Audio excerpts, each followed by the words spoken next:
Welcome back, traders. This is Sandra with Trading Made Simple. And as I'm meeting with you on Zoom and discussing what you want to learn, I figured out that these conditional orders are confusing. And I don't blame you. It took me a long time to figure it out as well. And because there's so many different ways that you can do a conditional order, because Toss likes it to give you 5 to 7 ways to do one thing. That's what confuses us normal people, but not coders. And this platform was really meant for people that were able to code and program. So let me just tell you, for us simplest folks, if you want to do a conditional order without all of that programming on a special conditional order form, let me show you how to do that. This is the best and simplest way I know how. So by the way, if you haven't already, smashed the like button and shared it and subscribed, well then I think you're missing out. But one of my subscribers in one of my last videos said, you don't have enough subscribers because your videos are good. And I was like, well, what do I do? Get my billy club out? Get my handcuffs? Like, come on, peoples. I don't know. So if there's somebody out there that knows about YouTube and how to, I don't know, get this out better, get a hold of me and let's barter for our services, I guess, like in the old days. All right. So this is the way that you are going to create a conditional order in the simplest way possible. So I have Apple on the screen.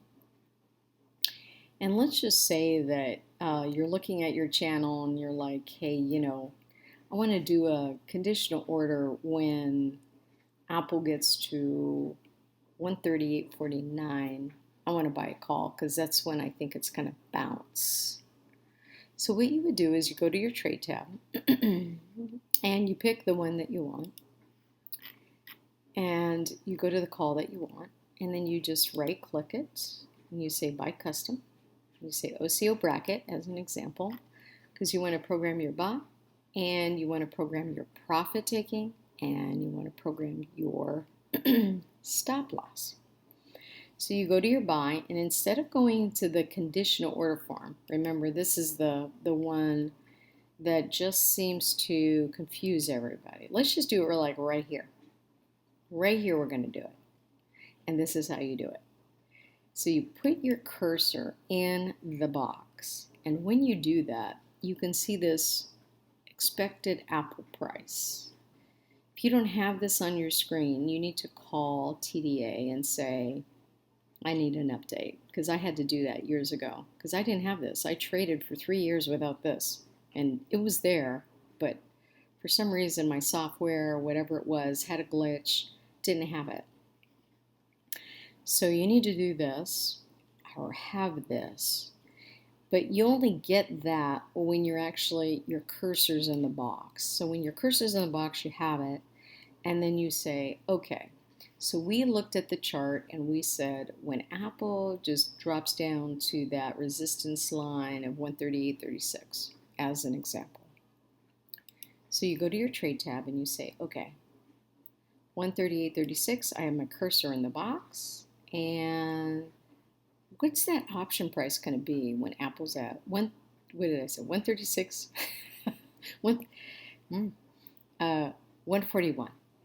So you start toggling the switch, and you can see right here, if you're looking, you can see the price of expected Apple price to start going down, right?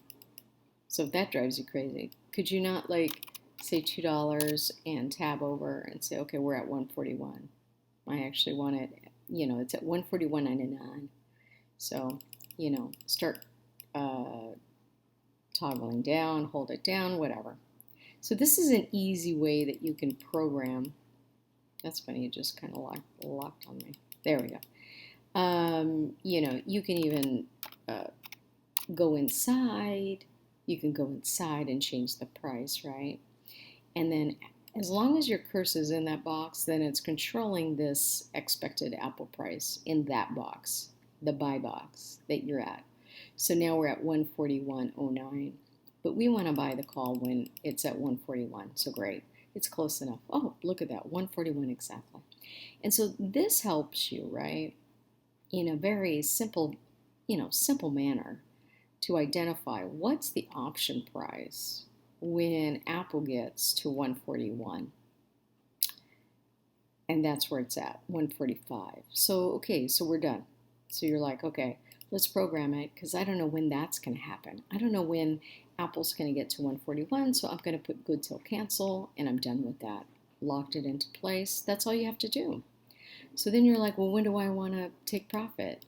Well, you took profit. You want to take profit at 143 or 25% or whatever it is. So what you do is you put your cursor in your box. And because this guy all of a sudden is triggered and says everything must be the same, so that's fine. So let's just do that so that we can get on with the program. There you go. So now you put the cursor in the box and you say, okay, this is my profit-taking order, the limit. Where do I want Apple to be when I take my profit? So if you had an identifier on the chart as an example, you could say, okay, well, I want Apple to be at 144. So you now start toggling up or down, and you could see it moving right here if you're not looking right here. You could see it moving, and you just hold it down if you need to, and it'll get to 144. You can adjust the price to make it to 144. We're right there. There we go. That's how simple that is. Like, you don't have to do the conditional order form and, all these steps. You could just toggle right here, and you're done. Limit, good to cancel, 144, took my profit. Okay, what's your stop loss? So here we bought it at 141. Here we're going to sell at 144 with profit. So here now, because this is a call, what are you willing to give? $1 or $1 on Apple or $1 on the option price? So think about that for a moment, right? So I want you to identify that as we're toggling and talking about Apple's price down here, this is the Apple stock price down here, and we're toggling these switches, which is Apple's option price. And you need to identify that they're two separate things, okay? So if you didn't want to deal with the option price, but you said, I'm going to flip the coin and I believe that this is what's going to happen, that Apple's going to go up, and I'm willing to give $50 or $100. Well, you could do that too. You don't have to do it by a stock price. If you wanted to, then you would just toggle this like we discussed. Or you hit this little, I know they make everything so small. I think it's like a paper clip. You hit it, and then you have this box.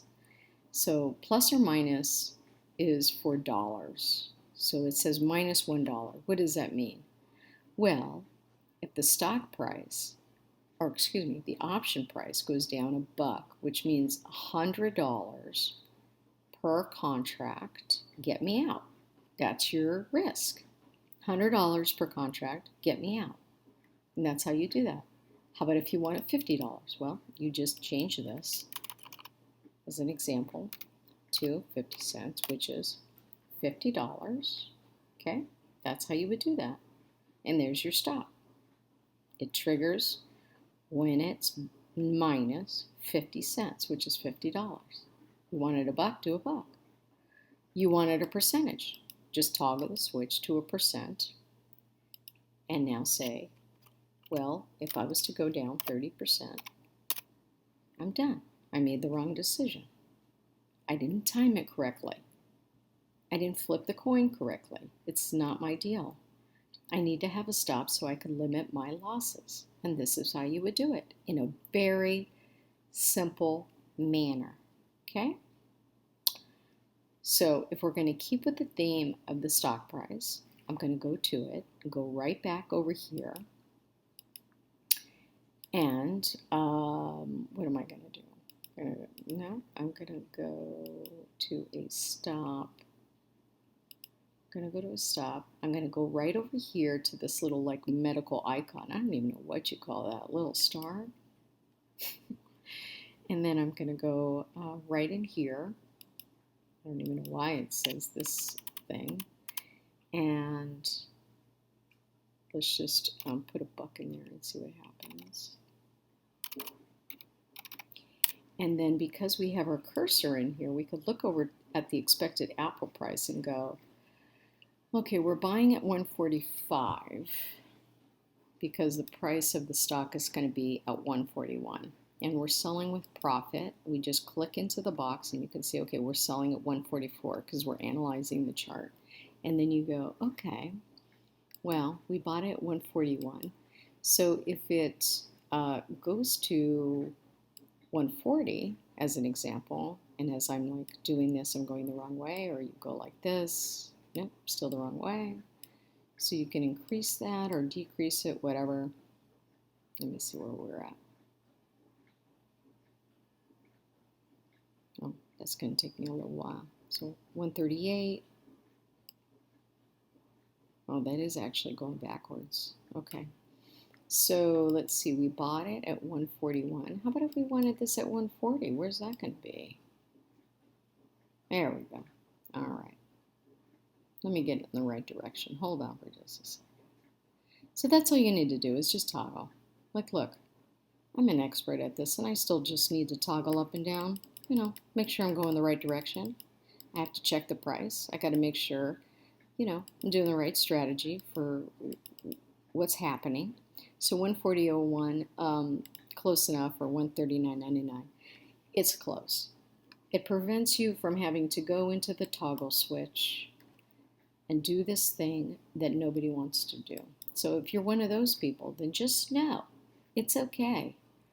You don't have to get into that form. You can just do it right here and then hit confirm and send. Please just make sure that you are identifying your order, because you just want to make sure that as you have a lot of multiple orders here, because this is a simple one triggers OCO, but if you had like one triggers 3 OCOs, then you got a whole line of, you know, items here with different targets, yada yada. And so you just want to make sure that it says this is to open, this is to close with profit, this is to close for the loss, and down it goes. And if it doesn't and you need to adjust it, all you got to do is go right over here, and these items right here, this is to open, this is to close, because sometimes these orders get really confusing. And I remember back in the day when they didn't have this box, I would do these. I didn't think they were confusing, but I would do these orders, and all of a sudden, you know, I just turned some simple thing into some complicated thing, and it would say, you know, you didn't close your order, or you actually opened up a new order because these guys didn't exist. And so you just want to make sure, as a programmer of your own orders, that you then, when you hit confirm and send, that you actually make sure that one is to open, one is to close, the other one's to close, and etc., etc. Okay? And if it doesn't look right, doesn't read right, then you come over here and you say to open, to close, whatever it's going to be. All right, well, I certainly hope I made that seem simple.